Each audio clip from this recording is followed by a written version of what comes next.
In the middle of tremendous darkness and personal tragedy, false lights are trying to guide us, and they can bring shipwreck. We must be focused on God's pathways and His light in the storms of life. Christ is the light of navigation.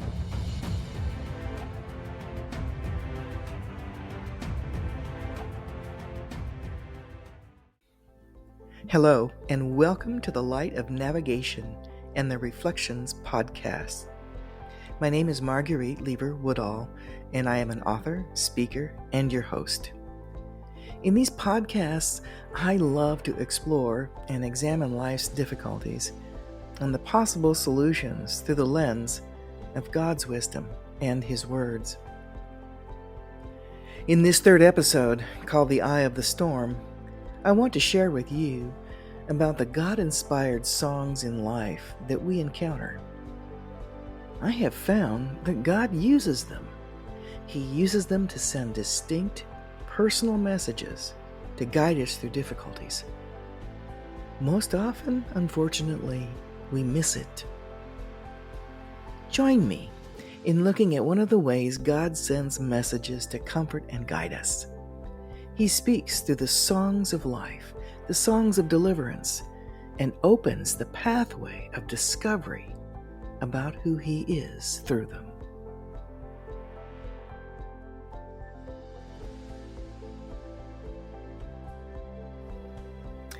It's the everyday things that God does to comfort us that we can miss if we're not aware. God will lay a groundwork of comfort and direction ahead of time, just before a tragic life event. During the months of June through September of 2016, I kept repeatedly hearing this new Christian song on the radio as I drove to work every day. You know, it was one of those songs that sweep your soul upward in praise and hope towards God, and you distinctly sense His presence with it also as you listen.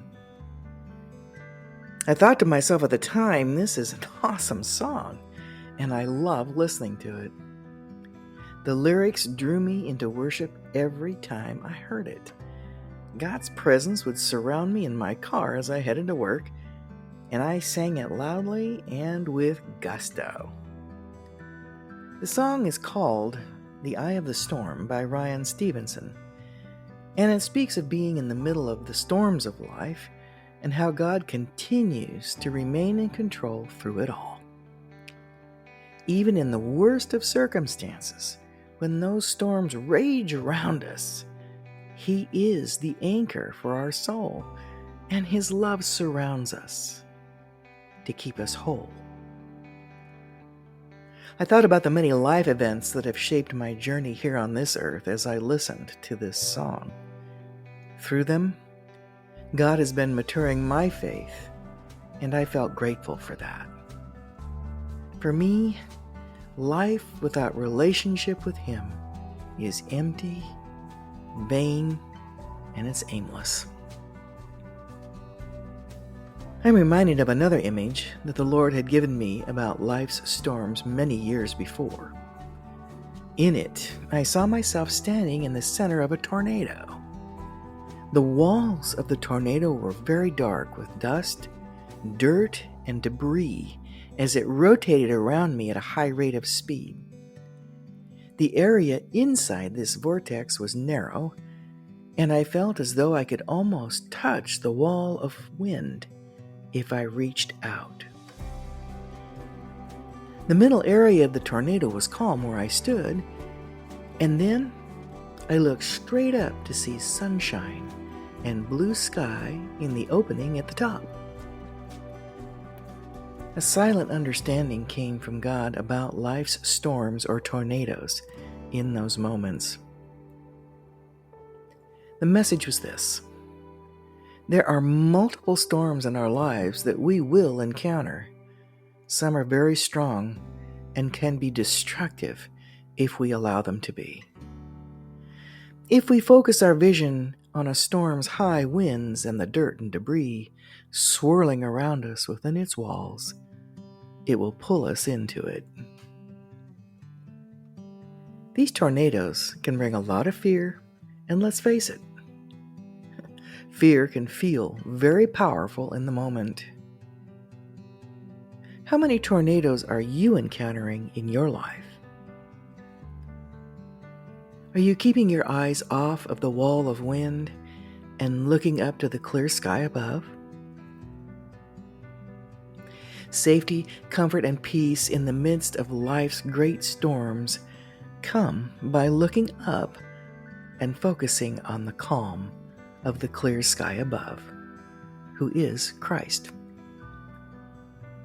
Don't be sucked in by the visual around you which produces fear in your circumstances.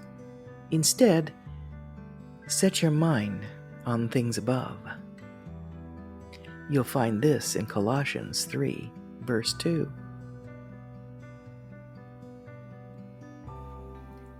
We don't often see where God is in our circumstances until after He has brought us through it. He's always in the midst of our storms, guiding us through them to the calmer areas if we let Him. He prepares everything ahead of time, knowing what calamities will come. And nothing takes Him by surprise, and He will not leave any detail unfinished or any need unmet. I requested this song to be played at my son's funeral service months later.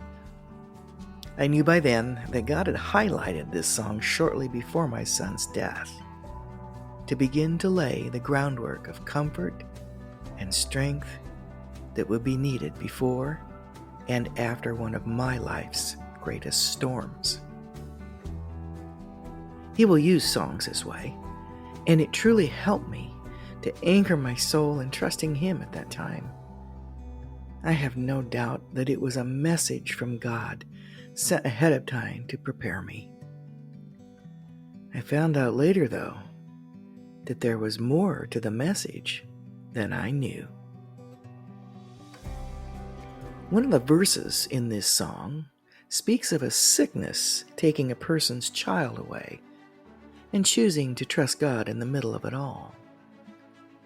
Whenever this specific lyric or line would come up months later after my son's passing, I began to substitute the word addiction in that line as I sang it. It fit my recent life event more accurately, I guess, because my son had died from an overdose. As I was working on my book one day and writing about this song and its relevance for me with what I'd been through, God's Spirit moved me to look more closely at the lyrics of the song itself. In my research in those moments, I learned that a slightly different version was being played on the radio that I had been listening to the entire time. One line was different in the original version of the song. I was flabbergasted and astonished when I looked at the lyric that I hadn't heard before. The original lyric spoke of an addiction stealing a child away, not a sickness. The song's original, unedited version directly spoke to the event I would be walking through months later with my own son's overdose. All through the Bible scriptures, the power of songs is very evident. Saul, a king of Israel, was plagued by a demonic spirit when he took his own rebellious course as a king away from God. It was only David's singing to him that quieted his inner turmoil and drove the demonic spirit from him. God commanded a king named Jehoshaphat not to fear when a large army was advancing against them and their city. Per God's direction, Jehoshaphat had singers with songs of worship go before his army to face their enemy encamped against them. It destroyed them all before they even arrived at the enemy's camp. Song is sometimes described as a vehicle of deliverance in the scriptures that God uses to give direction and comfort in the midst of horrific circumstances that life can sometimes throw at us. More and more, I'm hearing these songs of deliverance being sung by different Christian music artists in this day and time. I believe that some of these songs that are God-inspired are messages from Him that are meant to communicate His care, guidance, and love during particular events. But have we understood that He will also use them for the preparation of a future event we will be going through? They are far more than feel-good songs. I am in awe of the God who goes to such lengths to reach us and prepare us for any storm. The message of this song, The Eye of the Storm, became more relevant than I could have ever imagined. There are so many of us who have gone through or are going through this particular life crisis, the loss of a child. Let's not forget other life challenges too that may come, where we'll need to trust God deeply. This song of deliverance and comfort was meant for many, not just for myself. But I wonder, how many have really heard it? How many others was this song written for by the living God to guide and comfort? His efforts are real and unwavering to reach out to those of us whose children are among the casualties of the massive drug addiction problem in this nation. How many will hear the messages in the songs of life sent by Him when there's also the loss of finances, friends, or other family members to unexpected events as well? Will we hear these songs of deliverance that are meant to comfort and encourage us? Is anyone listening? In Psalm 32:7 it says, "You are my hiding place. You shall preserve me from trouble. You shall surround me with songs of deliverance."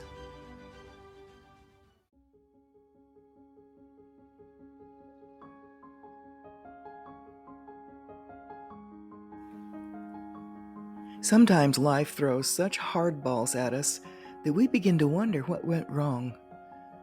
When that happens, it can become difficult to see any positive events in life. In the next episode of Reflections for Wisdom, I share about a divine intervention by God that showed me where the good things really are.